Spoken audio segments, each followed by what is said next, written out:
Добро вечер, граѓани на Република Македонија. Јас сум граѓанката Мимоза Ристова. Ви се обраќам како обичен граѓанин. Сакам да ви кажам дека немам ништо да ја порачам на оваа власт, бидејќи таа од 24 повеќе за мене е нелегитимна. Откако ја срушија демократијата во законодавниот дом, откако моите пратеници, кои што јас ги гласав, и кои што требаше да го пренесат таму мојот глас, да се чуе, демократски глас, тие веќе се надвор, понижени и сврлени како животни. И јас што имам да порачам, тоа го порачувам за идната власт. Овие се мои пораки кои што треба се пренесат за човештвото, за добрината на идниот поредок. Затоа сакам да кажам кај го кревам својот глас и против што го кревам својот глас. Го кревам својот глас против партизирањето во правосудството, специфичната корупција што навлезе во порите на правосудството. И кога нема правда во една држава, тогаш не може да се очекува земска правда да се доживее сега. Не може да се бара небеска правда и да се чека судниот ден на страшниот суд, кога тогаш ќе се одвојат виновниците од добрите. Сакаме сега правда, овој момент. Јас, како професор на Универзитетот Свети Кирил и Методи, го кревам својот глас против узурпираната автономија во високообразовните институции и настана и партизација во сршта на високото образование, кој што е столб на секое општество. Јас како мајка на 3 деца барам образование за моите 3 деца.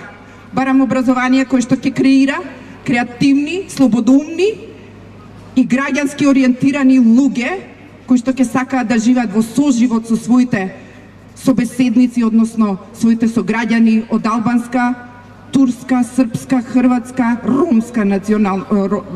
ромска етничност. Барам образование, барам и здравство за моите деца. Барам систем кој што ќе ги оформи како граѓани кои што ќе живеат во вечен и прогресивен мир.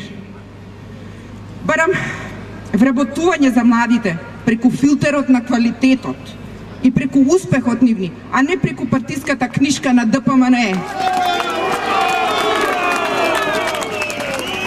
Го кревам својот глас против одлевањето на златните мозоци. Секојдневно ни одат златните деца од оваа земја.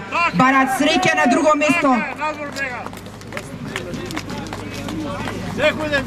Јас како активистка на човековите права преку Хелсиншкиот комитет во оваа земја барам правда за сите обесправени. Барам правда за Мартин Нешковски. Барам правда за хашките случаи, кои што земска правда заслужува да добијат тука во оваа земја. И барам не да се решаваат овие случаи на правда пред судот за човекови права и фундаментални слободи во Страсбург, туку барам тука и сега и да се побара одговорност и командна одговорност и лична одговорност, а не одговорност на сите граѓани преку буџетот на Република Македонија што ќе ги исплаќа казните поради пресудите во Страсбург.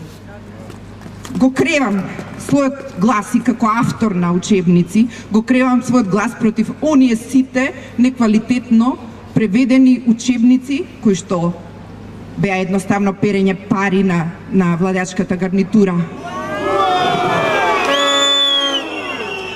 Тие учебници преку кои што се испраа милиони евра, предлагам да им се дадат на сиромашните семејства кои што ќе ги искористат како огрев. Наместо како огрев сиромашните семејства користат пластични шишиња кои што го загадуваат воздухот, а не можете да им се спротивставите, едноставно тоа е горивото што они го наоѓаат на улиците. Го кревам својот глас против, конечно, диктаторскиот режим, што го обелодени своето грдо и одвратно лице во собранието на Република Македонија и на барикадите, кога ние протестиравме за донесувањето на буџетот и за спречената демократска процедура за донесување на буџетот на Република Македонија. Конечно, кревам глас против стравот што го всадија во госкената срж на секој граѓанин од оваа земја. и барам цивилизацијски и еволутивен излез од оваа граѓанска зачмаеност. На крај, да му заблагодарам на премиерот Груевски,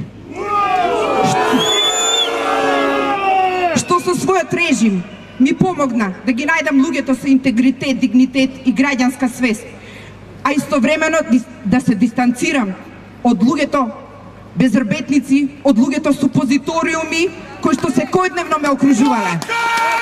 Благодарам.